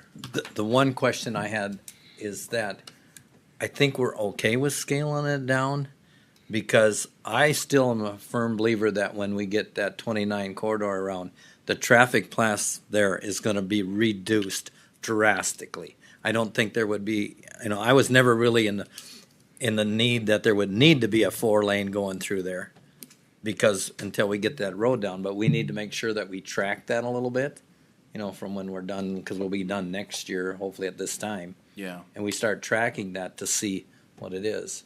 So, if the city of Sauk Rapids and the county are in agreement that, downscaling it would be a safety benefit With the roundabout. with the roundabouts. With the roundabouts. Mr. Chair, I think we really have no options right now at this Yeah, point I don't in either, time. but, yeah. Okay, but also with all the amount of traffic that has been on our road since 23 and 2010, we found out in the past that all that traffic does not leave that road. Once they get used to that road and keep going north, they might be using it. Right. Too, though, so. The other part is, will the city of Sauk Rapids pick up any of this cost? For? The redesign? Is it within the city? It's a county road. That's first thing I asked them, as you know, it's a county road. It's a safety factor for the people of Sauk Rapids, for, the school and that there. I would think that. They've been great partners, the school and Yeah. the city of Sauk great, Rapids, I can say that. I'd feel a little Mr. Chair, I'd feel a little differently if there wasn't some grant money available. You're Right. pretty confident that's Right. with the. Email correspondence I had last week confirmed that, there's still money available. Benton County is eligible for it. So much so that if I got the application in now, before the end of the year, it corresponds to the state fiscal year, I guess, is July 1st, 2025 could apply for the same pot of money again. Okay. So. Mr. Schlangen? I have some concerns about all the turns on the road from 23 up to that first roundabout too, with safety issues that we should deal with for entrances. There's one that comes from the church there, and then right down by the railroad tracks down there, or where, it used to be railroad tracks. Yeah. Isn't that where Jermaine comes in? Yes. Yeah, so you get with Saint Germain Germain. there, and then that 74 up there. Yeah. And this is during that corridor study. Yeah, that was definitely an intersection that had a lot of crashes at. Yeah, this and the was- lighting is really poor up there. That's correct. So, and I think that's helped lead to this kind of goofy shaped roundabout. They're kind of roundabouts that look like they're about ready to join into one. Roundabout construction does require intersection lighting, so that's another benefit that's provided. That when you build a roundabout, you will put intersection lighting around that circle. Yeah, So, and then there's that business down there too. yeah, in this area. Between Saint Germain and where the church traffic goes there. Oh, Where that- this one, yeah. Yeah. There's an entrance for that too. Yeah. I would assume those intersections, those approaches will just be widened or redundant.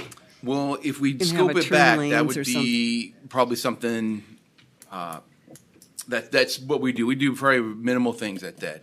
When it was a 4-lane concept, it had kind of a boulevard in there. So at that time, it does kind of force some of these intersections to be right in, right outs only, and use the roundabouts.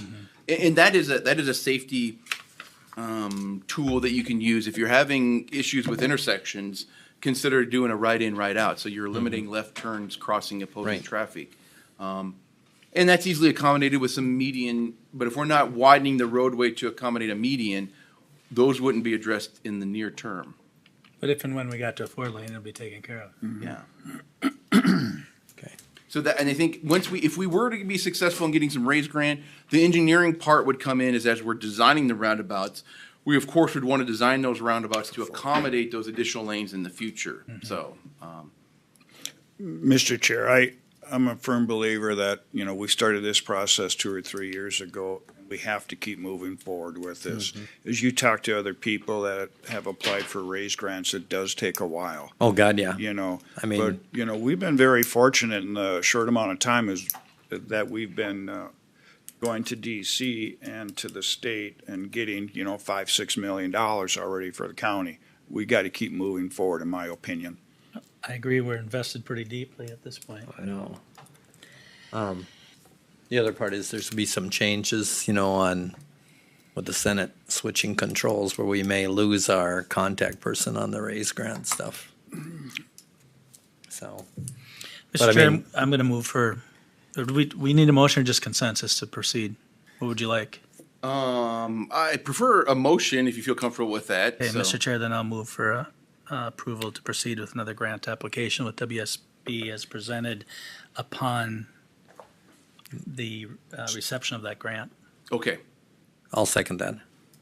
And deal with the safety issues on entrances too. Okay. All in favor? Aye. Opposed? Carried. Okay. Mr. Chair, what was number 2 now? A scale back. How's that work? Good. All right. The next item I have before you is okay. So who remembers that the city of Rice received some grant money to build a pedestrian crossing at the railroad tracks in Rice? So this is coming up in 2025. I just wanted to bring before you a potential administrative agreement between us and the city of Rice. Once again, Rice is a non-state aid city, or one of those cities that are under 5,000 population. The county has to be the sponsor for these federal grants that they receive. So much like the Fox Meadow Trail that got constructed this fall.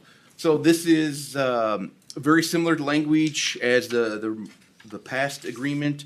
We've executed very similar agreements with the city of Foley. But this one differs in the fact of this item 17.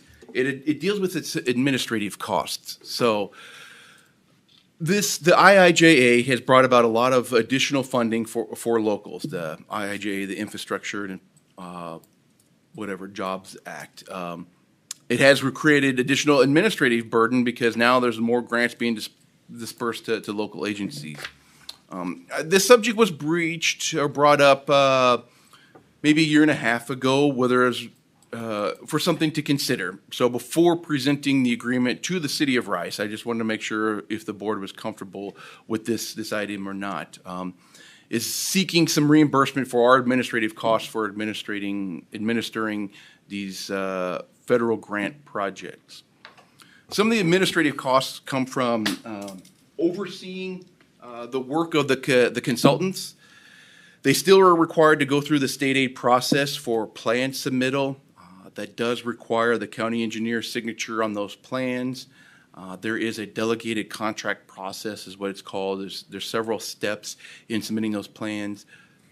Processing the federal pay reimbursement. It's always a reimbursement, so we got to show that the costs were incurred first, and then you submit a request for reimbursement of those federal grant dollars, along with all the permitting and environmental review of those projects and such. So surveying other counties that execute very similar agreements, because every county in the state has cities under 5,000 that occasionally get these kind of grants. 3 to up to as high as 8% sometimes is the administrative costs that are reimbursed to that county as the host agency for the project. So just as a starting point for discussion, put in there not to exceed 5% of the awarded construction cost for administration. So just bring it up for a topic of discussion today if it's something that the board would like to consider or not. Mr. Chair, Chris, can you remind us what the total construction project, what costs were again, estimated? So City of Rice had hired their own engineer a couple years ago that put together a railroad crossing study, I think, which was the basis for the grant application. And I want to say that was about $190 for all that work there. That was a couple years old. I don't remember what. So total construction of 190,000. Yeah, and the grant award amount is about that much too. So the TA grant. This that is they the one received Jenny was about Leeser worked on? $190,000. So The one Jenny Leeser worked on? That's correct. yes, Yep. Safe Arc. Yeah. Safe Arc's the screw up. Yep. Yeah. So total construction of the project, regardless of the grant, is about 190,000. I would say $190,000 to $200,000 probably to construct this work. Okay, so you're looking at potential administrative costs for the county then of 2,000. 10 grand. Yeah. Does City of Rice have anything to say? And has the city of Rice discussed this? No, I wanted to make sure the board was comfortable before I sent it to the city of Rice for consideration. I see the city clerk is here. Do you have anything to say? Well, my concern would be that it is a county road. So the city is paying the portion for the railroad that we have to pay on that grant anyhow. So for the county to charge us on a county road will probably be a concern. The other concern is that this was not brought up at the time the county agreed to be a partner with us on this and be our person to take care of us. So I would assume that would be a concern, especially $10,000 isn't, a small fee. So I would assume that the city council would have concerns on that. So you're understanding that you would have liked to seen this up front before? Correct. If it would have been part of the proposal when this was all administered, it would be different that we would have planned for it, budgeted for it, just been aware of it. To bring it up this far into it when we're already into the construction, and I just don't think that it is appropriate, maybe would be the word. Well, I mean, we just had the discussion on County Road 1 that it's within the city of Sauk Rapids and we're not asking them to fund it, fund something for the raise grant, so I don't know. I think it's two different scenarios. So, Chris, in the past, whenever we've done projects and we have did all of the engineering and everything else, we would go back to the city anyway to get reimbursement, correct? So if it was our road and we're doing our road features, we would not seek reimbursement. Okay. So I think it's kind of rooted in the cost participation policy that we revisited earlier this year. And at its heart, that cost participation policy talks about when new things are added, new sidewalk, new trails within municipal boundaries. Those are 100% those local costs. Now, forever in the future, we go to reconstruct our roadway. Our cost policy says that we will pay to reconstruct those things because those are existing features. Okay. So someday, CASA 2, we know will have to be reconstructed with the city of Rice. Yeah. There'll be pedestrian crossings and gates and things like that next to our roadway. We'll have to pay for those reconstruction costs at some time in the future. Mr. Chair, Chris, I know this is a little bit different, but remind us, what did we do with Maywood Township when you did the work for their bridge replacement? So that's entirely different because we get an annual allotment of township bridge funds that's based on the number of deficient bridges in our county. So the county is on the hook, or the township is on the hook for first $10,000 of construction costs and the first $10,000 of engineering. So anything above that, we seek reimbursement through that township allotment for engineering. Okay. And that comes out of the HUTDF, part of the gas tax proceeds and things like that. So, yeah, we don't have. And would you any- agree that this conversation didn't happen up front about Right, the that's- reimbursement? I don't agree. I believe that there were some emails exchanged. There wasn't anything in heart. I mean, the board ultimately, before the grant was submitted, did adopt a resolution. I don't even recall what year that resolution was adopted. I think these things were brought up and it was quickly dismissed that's something we do. We didn't do it on the Fox Meadow Trail project, but to date, we've had about $9,500 of administrative costs, and that was another $190,000 trail project. So it's right in that range of what we're actually seeing for administering that. I guess from my standpoint, I'd like to make sure that we're upfront before we present it. You know, the city gets approval of, they've approved and want to move forward with this, and now we're gonna ask them to find $10,000 No, bucks. but what I'm hearing though, and I mean, it can't be that hard to figure out, is if there was a resolution or emails up front about it, then there was. And if there wasn't, there wasn't. But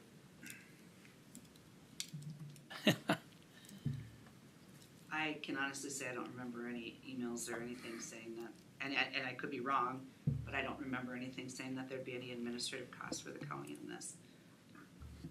You know, we're talking 2 years, or a year and a half, 2 years ago, so I can't say 100%, but Okay. I don't remember I don't remember it ever coming up. So our question before us though is that we're gonna move ahead with negotiating this out, but then is it appropriate for Chris to work with Rice, and if indeed that resolution or emails existed, then the discussion's gonna have to be with Rice if they're gonna pay that, and if it didn't exist, then we probably wouldn't ask for it, I guess is what I'm getting at. If there were emails and a resolution that said, yes, the city's gonna be involved in reimbursing the county, then I think they should. If there wasn't, then there wasn't. There wasn't, yeah. That can't be real hard to figure out, right? If there's, Well, no, but it's just how the terms are of them being the author of it, because the city is going to reimburse them once it's done. They reimburse them for some of the cost, but it didn't say an administrative cost in there Okay. that I'm aware of. That's my concern. So the email would have had to say administrative cost of 5%. I mean, that how technically. Reimbursement. Yeah. well, I guess from my perspective is just to go back and see what the original discussion was. I mean, it sounds like there's not real certainty on what it was, is what I'm hearing. I don't remember it being clearly stated in any way, shape, or form, and I don't really remember it even being brought up. I just have a concern that now that we're into the project, and what choice would we have? Right. I mean, I don't really feel like that's fair at this point, because we're so far already into it.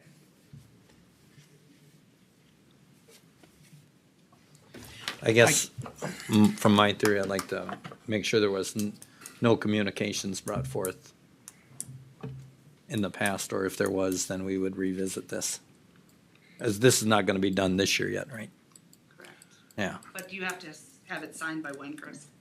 Well, I think, well, it seems possible, I would recommend, but, because I know your city engineer is working on finalizing the plans. We're trying to correspond it to, a rail crossing project adjacent to that the BNSF will already be upgrading the road crossing at the same time. So that's, and the funds are programmed for state fiscal year 2025. Okay. So the project has to be authorized, means final plans have to be approved before June 30th of 2025 to receive those federal funds. So, I mean, we're already doing work kind of under these general terms where the Rice's city engineer is working on the plans and things like that. So, Mr. Chair, it would just seem to make sense to me that he's asking for consensus to proceed with negotiating an agreement with Rice. Just check out the initial discussions, and if they weren't there, they weren't there. And Right. if they were, they were. I don't know. Okay. I think I understand. So if there was somewhere it was expressed up front that the city may be liable for some administrative costs. I mean, when you're then take that out of the. When you're the negotiating this agreement with Rice, you're Yeah. gonna be negotiating with them, right? And Yeah. if you have the documents to back that up, great, and if you don't, you don't, and we move on. Sure. That's kinda how I'm looking at it. Yep, I think that's a good. Yeah, so I'm not asking for actual formal approval of the agreement today. Yeah, this is basically what I wanted to discussion and a consensus today. Do you foresee this negotiation time happening before our next county board meeting and can kind of come back and say, here's what we found out, or here's, I mean, Maybe the next one with next week being a holiday. Yep, okay. Half the week gone next week, so. and probably timing not the wise next though, week. that gives you enough time to do what you gotta do. I think so. I think certainly before Meet with we're Rice ready to officials. advertise for bids, that would be probably the last possible thing is like before we're advertising the project to receive bids. Okay. That's just my opinion, Mr. Chair, whatever the rest of you Yep, think. I feel the same way. Mr. Commissioner Chair. Schlangen? Oh, I'll No. let you go first. He called you. Go ahead. Okay. With this organization we're gonna work with for the $75,000 or 48,000 or whatever we're working on, the lobbyist group, if they can, we've got the railroad, we've got the city, we've got county stuff, to get everything all done together so everybody's putting in their part and getting the proper funding that's needed to get the project done. I think the lobbyists could certainly help us find additional funds. Say we get into this situation where we received a grant for a project, or the Rice received it, but we're to this stage of the project and the project costs have accelerated to, whoa, that's the local match even is more than what any one of us could bear. Then maybe we ask our lobbyists to help us find some other outside funds and lobby for that. I don't see the lobbyist firm as being a type of firm that helps us negotiate these agreements between interagency agreements like that. Does that answer your question, Commissioner? Yeah, or what they help with, or getting the funds for everybody to be able to do the project. I would be to kind of add to that though. You know, if we enter into a contract with this lobbyist firm, we're asking them to lobby on behalf of Benton County's priorities, not necessarily other agencies' priorities, unless those priorities become our priorities. Right. Yep. If that makes sense. Yep, that totally makes sense. Do you have a comment, Commissioner Heinen? No, I was just going to agree with Commissioner Johnson. Okay. All right, so we got an agreement on that. Letter of support for Sauk Rapids Transportation Alternative Grant? Okay, so kind of along the same lines, but differently. And this is we're gonna highlight the differences between a state aid city and a non-state aid city, I suppose. So the city of Sauk Rapids, through their engineer, is working forward on a transportation alternatives grant to extend the trail in county road right of way up through the park or the school property, once again to connect to their large park complex that they're anticipating building. So one of the new requirements on this newest round of transportation alternative grants is if you're placing any of your features in somebody else's right of way, you need to get a letter of support. And so the agenda item was attached with a draft letter of support. I'd also attached a resolution. I'd since got clarification through the St. Cloud APO, since this is in the APO region, that since Sauk Rapids is a state aid city, they are allowed to receive those funds directly to them. Yep. They don't need the resolution from us, but they still do need a letter of support from the county, basically saying that we are agreeable to having their features in our road right of way. But I also add the city engineer understands that any local match is going to be a City of Sauk Rapids cost. They're fully prepared to pay for all the engineering that's required. Once again, there still will be some coordination between their engineer and myself to make sure that they put that trail in a location that's not going to cause problems for us in the future of everything we previously discussed on Mayhew Lake Road. So that's going to be important as well. Once again, go back to our cost participation policy. Even if it's their cost up front to reconstruct it, we've said that that's a county cost. So we want to, I'm doing my part to minimize our costs in the future, which are unknown, I guess. You know, it costs this much today. What's it going to cost to reconstruct it 5 years down the road? So, with that being said, if the board is supportive of Sauk Rapids applying for this grant, and you're supportive of that trail being in the County Road 1, County State Aid Highway 1 right-of-way, the city would like the board to consider authorizing the board chair or whomever to sign a letter of support. And this was just a draft that I had put together.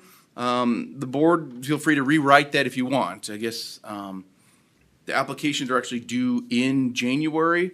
So we've got a couple more board meetings if you don't really like the language of this letter, but you, in concept, agree to it. We have some time to rework the letter. But So one question I got, Chris, is we did this before for that first part of the trail that we've done. That's right. I believe So they did I would get a e- grant to build the trail up to this point.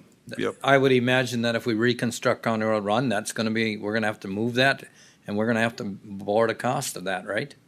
So, Mr. Chair, that was my next question, is that, Chris, if they want to do this, that's fine, but at that point in time, we have to make sure that they're completely out of our construction area right of way. I agree.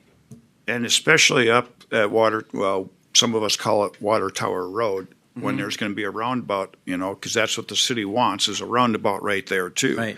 Okay, so I don't want them to put a trail in, and all of a sudden, we have to tear the trail out and pay for it ourselves. It's almost like mapping the right of way. Exactly. You know, I mean, they want the roundabouts there, and they want the trail, but maybe the roundabouts need to come before the trail, in my book. Or move the trail. Or move the trail way off our right of way, so we don't have to deal with it 2, 3, In the 5 years future, down the right. road. And I think as a board, as the governing body of this road authority, you could very much say, yeah, we're not, at this time, we're not supportive of any more trail construction in our right of way. And they wouldn't be able to move forward with the application process. They would have to move their trail. We're all, I'm sorry, my opinion, I'm all for that trail, Chris. Okay. Okay? It's just a matter of where we're going to put it so it doesn't affect us in the future with a roundabout and or reconstructing that road. We look at the maximum amount of right of way we're gonna have, and they can move it off that right of way for now. Well, then that brings up, the only reason they're seeking a letter of support is because they want to place it within the current road right-of-way. So if we say, okay, we're supportive of the trail idea, yeah, that's a good idea for you, city, but it needs to be outside of our right-of-way, then that's what we reply to the city, and then they don't need a letter of support. Okay. They'll just need to find a way. But I think what they're running up against, just outside of our right-of-way, is the school property. Right. And they have the fields there. So I don't know if they've approached the school and the school says, no, we're not willing to move our fields for your trail. And now they're coming to us to see if we put it. So that's, I think maybe that's the heart of the issue here on this one is the board okay with them constructing a trail in the right-of-way as we know it today? If in the future, when that road gets rebuilt, the cost is not put on the county to reconstruct that trail. But our policy says it is. I know. I think with what we're trying to do on that road, there's no way that road should be, or that trail should be within the existing right of way, because we know we're gonna have to have more right of way for roundabouts and stuff like that, and there will be costs. So either go to the school or go to somebody besides the county. I assume we're gonna have to get right away from the school to do that road project. No, I think we have enough. We have I enough? can't speak for Yeah. that. Sorry, Chris, go ahead. Well, I think at the intersections, we're going to need some more triangles to construct those roundabout circles. Correct. Maybe in between, well, certainly if we go back to a two-lane section, We might be we good. should be able to reconstruct it within that existing. But I would also say, if you go back to a two-lane, that's not the long-term answer here. The long-term answer is gonna be a four-lane, so why would you build the trail? Yeah. You gotta get it outside of the right of way. I mean, Been This- talking about this CASA one for how long? And if we're gonna have to pay to replace it, I'm not interested in that. no, me neither. You know, and you never know on these grants. I mean, you could apply this year and boy, here we go, we got it. And, you know, and then they got the trail in a way. Unless you go down the road of the city, if the city wants to agree that it's their cost to replace it, Yep. maybe they'd do that. We could. I think the best way to handle that would be an agreement between the county and the city that spells that out. You know, policies are good. I mean, we should try to hold tight to our policies, but they are a starting point too. Yep. If we get into some kind of unique situation, my opinion is that unique situation is best handled with some sort of agreement between those parties to say what actually is going to happen in this specific case. And I'd be okay supporting the trail in our right of way if they're gonna replace it. Yep. I think this could be a good conversation between Commissioner Gopinski, myself, Chris, and the city of Sauk Rapids to work Correct. this out. Yep. You know, Yep, I agree. Commissioner Schlangen? I think with the safe path for schools too, it should be coordinated to get across the highway. For County Road 1. And I know they approached me for transportation alternatives. They may be, I don't know if they were seeking safe routes to school grant. Those are two different pots of two different pots, totally money. different. But yeah, that is an option for them. So, Chris, do you know how soon they need to have this?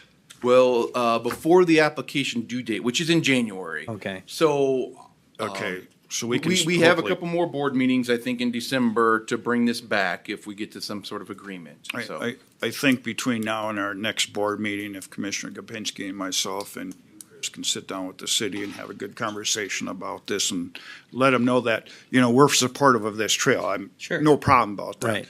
But we're worried where? about the future. Yep. Yep.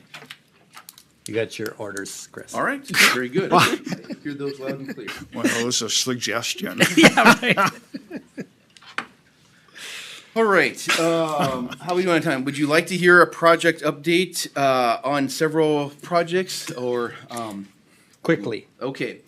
All right. Well, I feel like I should update you on these projects, CASA 29 and CASA 1. To be honest, I've had a couple contentious weeks with Xcel Energy. Again. I do not have good news to bring to you. Xcel has confirmed to me that they will have material delivery in August of 2025. And so they won't guarantee that they'll be clear of our project until September of 2025. So our funding is for this project, our federal funding that we have received says that we need to have the project ready to go in 2025. So we're still working towards that. We're more than 90% complete with the plans. We will be sending out offer letters for right-of-way very soon on that project. So what that does force us to do is to relook at our construction plans and see how much of the road can we build with that pole still in the way. It does mean additional engineering costs because where we had planned on just closing all four corners and building it, we may need to put in phasing sheets and split up the construction and tell the contractor, okay, up until this date, you can only build in this area. And then after this date, when that pole is conceivably clear, work in that area. I think it's safe to say, though, our original goal of shutting the road down when school is done and then having it back open when school opens in August or in September is not going to happen. So, This is very disappointing news. We've been working on this for how long? You know, we've let them know what our timelines are, and they kept pushing us back.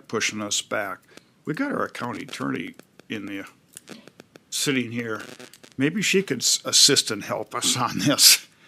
This is very disappointing news. It is, and it's been very heated, to say the least, in the meetings that I've had. We agreed to the scoping estimate back in June. We wrote them a check to get them started on the engineering. They said 15 weeks to do the engineering, so it's been 3 weeks ago when I followed up, which would have been about 15 weeks, to see where the status of their engineering was, only to be informed that they are just now starting the engineering. So, Well, What kind of leverage do we have on this? I don't know. This is, A nasty letter. I don't know. I don't know. Very disappointing. I don't know, who This- who do you go to push it along?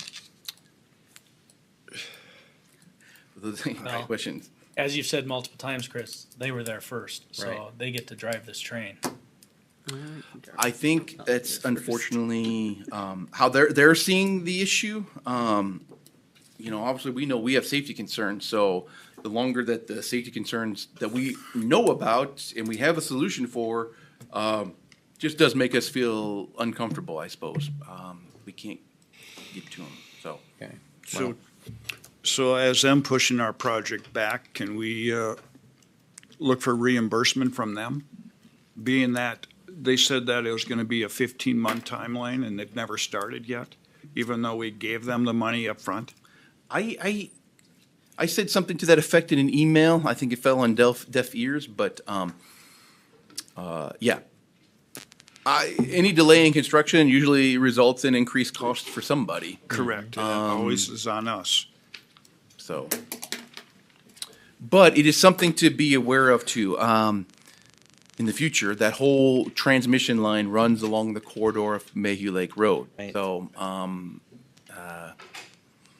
but it's hard to tell them to relocate now when we don't have enough done on the rest of that corridor to say where's it going to be clear.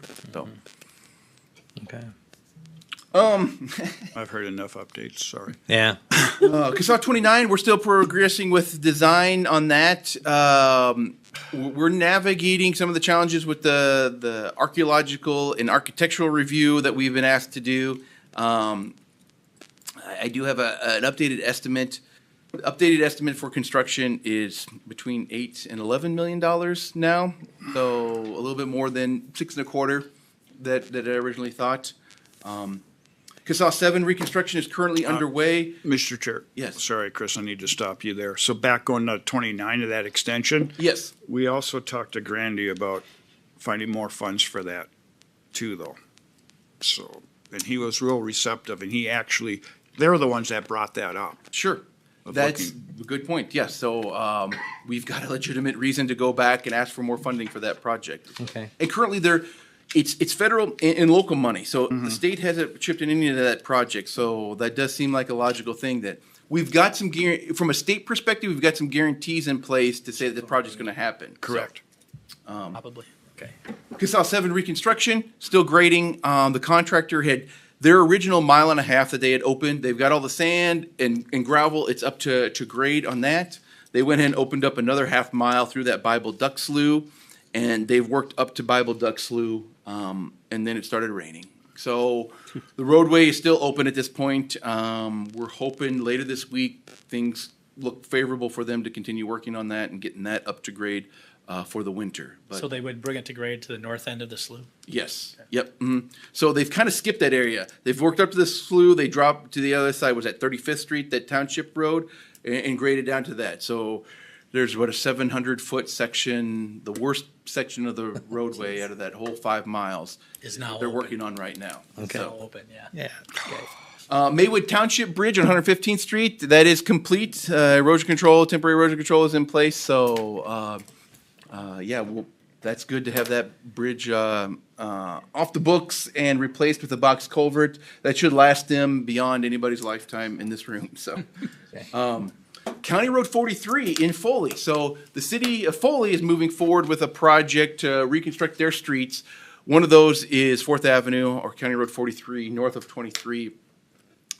We have an estimate that our portion of that project is about $1.4 million. So they're working on final plans now and shooting for our 2025 construction project. So that'll be wheelage tax money that pays for that. We will get into an administrative agreement with the city of Foley. Since there's no federal money, it's all local money.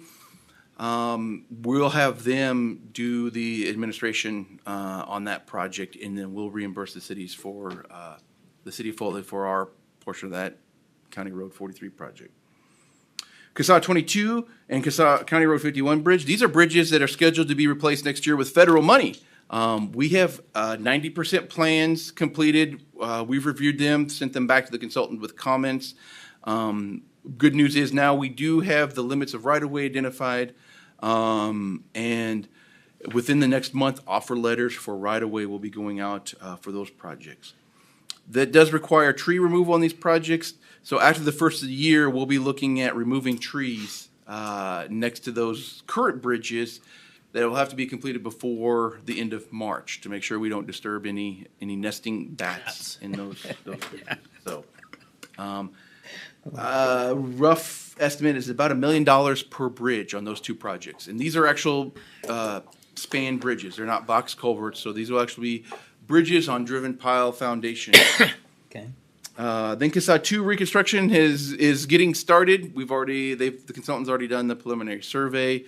We have contracts signed and back from them. We'll have a kickoff meeting. But we've also learned that a cultural resource review, including archaeological and architecture, has to be completed on that project because there's the potential for some burial mounds next to the open water. You know, and this is just crazy because they went through all that when we did it before. They went through it when they did the lake drawdown, and they got to go through it again. What's that going to cost? Those can cost anywhere. Okay, architectural review can be $5,000 to $10,000. Archaeological review can be $15,000 to $25,000. There is a program through the state where you can get an 80-20 funding match. So we would come up with 20. Worst case, would have to come up with 20% of maybe $35,000. So to have that done. The big thing too, addition to cost, is time. Exactly. To do that 80-20 split, it takes the state half a year to get quotes, negotiate contracts on our behalf, and get those approved before they even do the work. Then they need another year to complete the work in reporting for that. So back to when it comes to reconstruction projects and you have to do these things, it's a 4 to 5 year timeline process because we have to do some of these things before we can finalize design, before we can buy right away, and all that. So. This is our added position should hopefully help us with these costs and timelines in the future. Oh. I wanted to say thanks for the update. Yeah, but now, sure. I agree. One thing I see is that the trail is done in rice, or almost done. It really looks nice. That's what I hear. Their consultant updated me on that, and I'm glad you mentioned that. Maybe Julie can confirm or deny. I heard that there's a potential ribbon cutting in cooperation with maybe an Eagle Scout project. So I had heard something about that some people had desired a ribbon cutting on that trail project. So there's an Eagle Scout project going in for the Fox Meadow Park. That's right there. And the thought was if they could have that done prior to the ribbon cutting, because we want to invite the Watanowitzes, which were huge. They donated most of the land to us for that, and we wanted to thank them and do the ribbon cutting. Mm-hmm. We do not have a date for that yet, though, just because we're not sure with the Eagle project or if we're going to end up doing it separately. Okay, great. All right. So more news to come on that. Thank you for mentioning that. You done then, Chris? That's all I had. All right. Unless you want to ask me questions. All right. We'll move on to Monty County Administrator. So, Mr. Chair, would it be possible to recess County Board and have this Space Needs Committee of the whole considering Pete's time constraint? Yep. Can we possibly, and we don't need to set up the tables and all, we can just leave our board, you can leave the setup just like this and have your committee of the whole, okay and with then that? come back and Well, finish. the only Mr. thing- Chair, no. is it You still have, poss- you got a ditch authority too. The only thing I would say, Mr. Chair, is our county attorney's here, I'm assuming, Yes. for one item on. Yes, I would, I would. Can we address that quickly? Absolutely, sure, of course we can. That's, Yep. that's exactly what I was gonna say, Mr. Chair, thank you. And then recess and come back. Yep. Because I know Pete and Evan are here. Okay. Right. Yep. I understand you want to address the retainer agreement with Rinke Noonan Law Firm. Correct. This has been in discussions for quite some time to retain Rinke Noonan on a limited basis for $200 a month for ditch legal counsel. So as it's described in the retainer agreement, that's again, it's just that. It's very limited monthly communication about minor issues. Should the Ditch Authority and County Attorney's Office wish to sort of delve into a deeper, more complex issue, then that will be billed to the Ditch Authority at Rinke's hourly rates. We've observed again, Mr. Chair, that Rinke has this kind of representation. The scope varies from county to county. There's roughly about 50 counties that have an arrangement with Rinke for ditch legal representation. Again, it's from very minimal to the full representation on all ditch legal matters. So obviously they've got a lot of experience doing this kind of work. Let's see. I know Rinke, when they sent this to us, they certainly requested that the county attorney's office also be a signatory to the agreement, and Kathleen has signed that on the November 5th. So, Mr. Chair, that's the proposal. Kathleen, want to say anything? You want anything, Kathleen? Any comments? The only comments I would make is I know this has been an issue for the last couple of years. I know members of the board are very concerned about issues that may be coming or arising and want that level of expertise available to us. I think so far we've been able to do just fine with our office, but out of respect for the concerns that we have, we are willing to, take it case by case, look at the situation, and then if we need their level of expertise, go ahead and engage them. Okay. Okay, thank you, Kathleen. Thank you. Mr. Chair, I'll move for approval of the retainer agreement with Rinke Noonan Law Firm from Ditch Legal Counsel as presented. I'll second it. Any other discussion? All in favor? Aye. Opposed? Carried. So we can recess Wanna to do our government center meeting. Okay. I'll recess the board until after we're done with the government center stuff. Okay. I gotta use.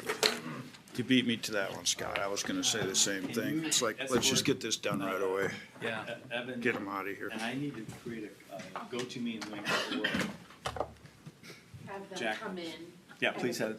Again, we're not gonna change the setup. We're just gonna leave it like this. Yeah.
Sorry, Don, sorry.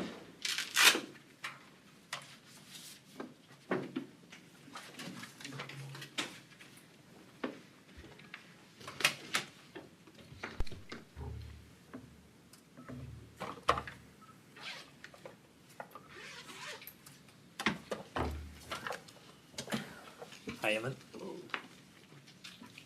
How are you doing? We're running kind of late.